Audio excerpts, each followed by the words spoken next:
ప్రజలకు, అలాగే సామాన్య తండా, మూల్యాన తండా, నా అక్క చెల్లెళ్లకు అందరికీ పేరు పేరున ధన్యవాదములు. నేను తిరుగుతూ ఇంటింటికి తిరుగుతూ ఉంటే నేను ఇంత మెజార్టీతో అత్త అని చెప్పి పక్కన గెలుసు పోతూ ఉంటే నేను గెలవాలని చెప్పేసి మొక్కని వాళ్ళు లేరు, ఒంటరి అని చెప్పేసి నన్ను ఒంటరి అనుకున్నారు. కాకపోతే ఇంత కుటుంబాన్ని చూస్తే నాకు ఇలా ఆనందంగా ఉంది. ఇంత సంతోషాన్ని కూడా నేను ఎప్పుడు కూడా ఊహించలేదు. ఎన్నో సేవలు చేసిన, ప్రతిరోజు చేస్తా. అందుకని ఇప్పుడు కూడా గెలిపించిన నా తాండవాసులకు, చంద్రాయనపల్లి గ్రామ ప్రజలకు, అక్క చెల్లెలకు అందరికీ ప్రత్యేకంగా గెలిపించారు.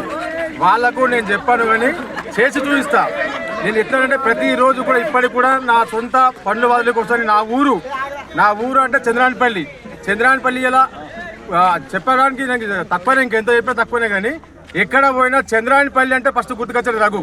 అట్లాంటిది ఇంకా పైకి తీసుకొస్తానని చెప్పేసి నేను నా గ్రామ ప్రజలకు నా మీద నమ్మకంతో గెలిపించి భారీ మెజార్టీతో గెలిపించిన వాళ్ళకు నేను పగలు రాత్రి కష్టపడుతూ వాళ్ళకు ఏదో విధంగా సహాయపడతానని చెప్పేసి కోరుకుంటున్నాను.